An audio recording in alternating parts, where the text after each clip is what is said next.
Hello again. I have another good book for you. I think we read this one in class this year uh, with our Curious George books. It's called Curious George Takes a Job, but it's always good to reread our favorite books again. This is George. He lived in the zoo. He was a good little monkey, but he was very curious. He wanted to find out what was going on outside the zoo. One day, when the keeper was not paying attention, George got a hold of the key for the cage. See it right here. When the keeper discovered what had happened, it was too late. George was gone. Where was George? They looked for him everywhere. Look, it's a map of the zoo. But they could not find him. Do you see him? Remember, we have read this story before this year because I'm remembering we cannot see him in this picture, but when we turn the page, we're going to see him hiding. George was hiding in the hay of his friend, the elephant. Finally, the keepers gave up looking for him. See him right there? George found a nice, cozy spot to sleep under the elephant's right ear. And the next morning, before the zoo opened, he got away safely. Once in the street, George felt a little scared. What should he do in the big city? Maybe he could find his friend, the man with the yellow hat, who had brought him over from Africa a long time ago, only George did not know where he lived. There was a bus stopping at the corner. George had never ridden on one. Quickly, he climbed up a lamp post and jumped on top of the bus, and off they went.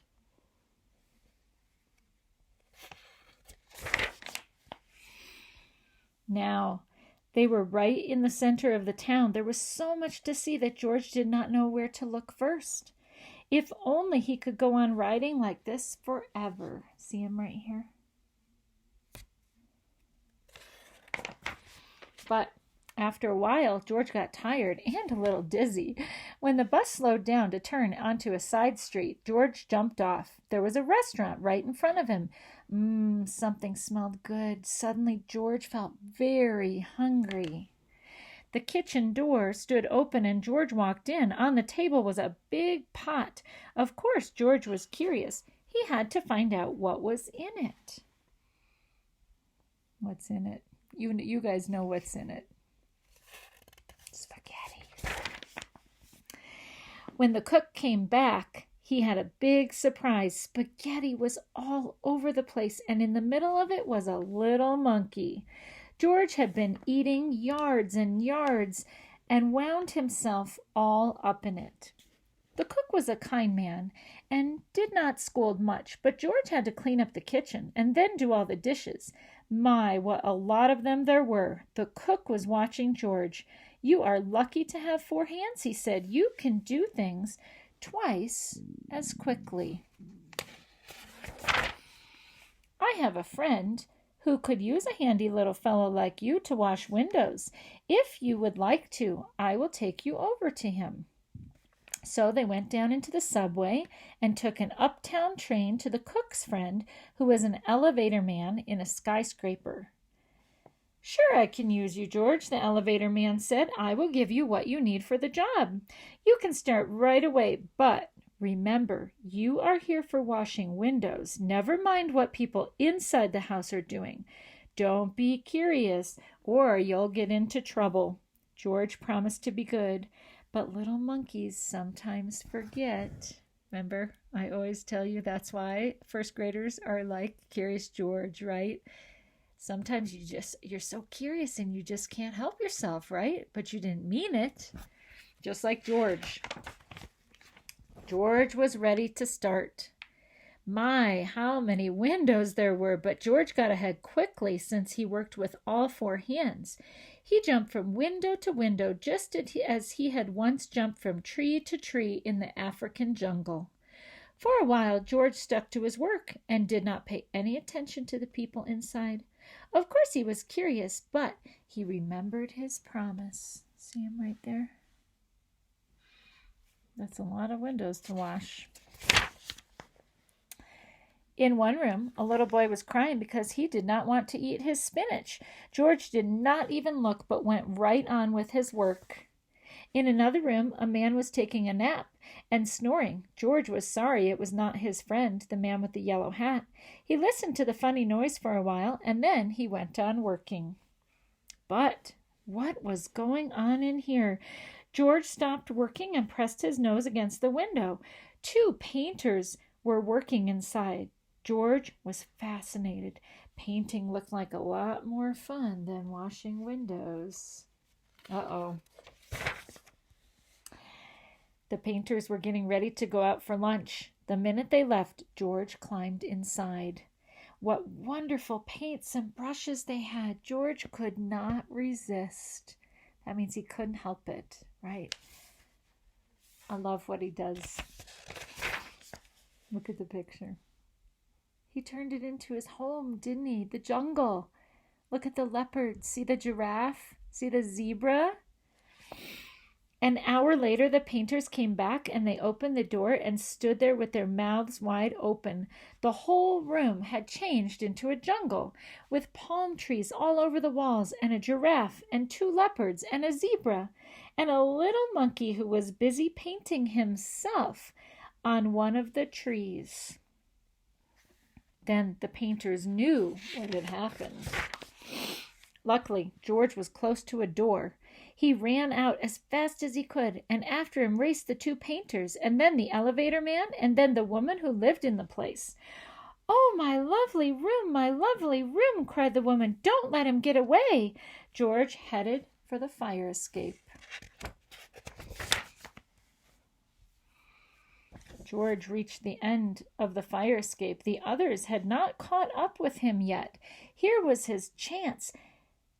They could not jump, but George could easily jump down and escape. In a moment, he would be safe. Poor little George. He had forgotten that the pavement was as hard as stone and not like the soft grass of the jungle.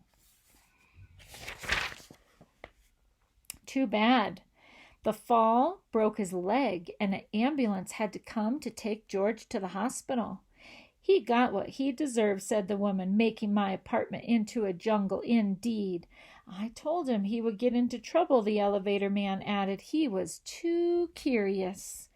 George had to lie in bed with his leg high up in a plaster cast, and he was very unhappy. And it had all started out so nicely. If only he had not been so curious, he could have had a lot of fun. But now it was too late.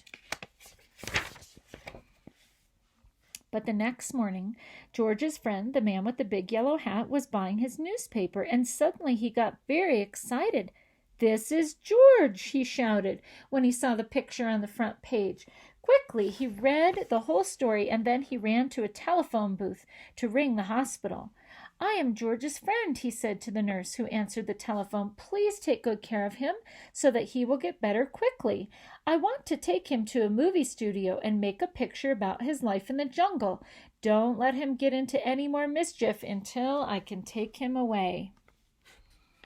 This is before cell phones, right? A long time ago. Finally, the day came when George could walk again. "Your friend is going to take you away this morning," said the nurse. "Just wait right here for him and don't touch anything." As soon as George was alone, he looked around at all of the strange hospital things. "I wonder what is in that big bottle," he thought. George was very curious. It says ether. It smelled funny. Suddenly his head began to turn, and then he felt as if he were flying. Then rings and stars danced before his eyes, and then everything went dark. Remember we talked about that when you have to have an operation or something and they make you go to sleep for a little while, this might be what they used. And this is how the man with the yellow hat found George when he came to call for him. They picked him up and shook him, but they could not wake him up. He was so fast asleep that finally they had to put him under the shower. How surprised he was when he woke up. George said goodbye to the nurse and the kind doctor, and then he and the man with the yellow hat got into the car to drive to the movie studio. In the president's office, George had to sign a contract. Now he was a movie actor. In the studio, George was kept so busy all the time that he forgot to be curious. He liked the jungle they made for him, and he played happily there. And when the picture was finally finished, George invited all of his friends to see it.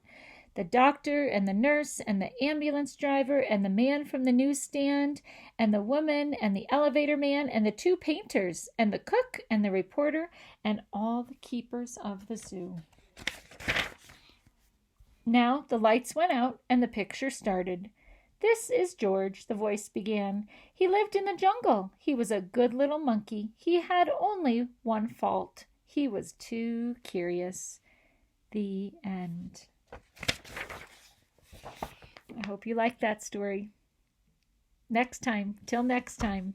Bye.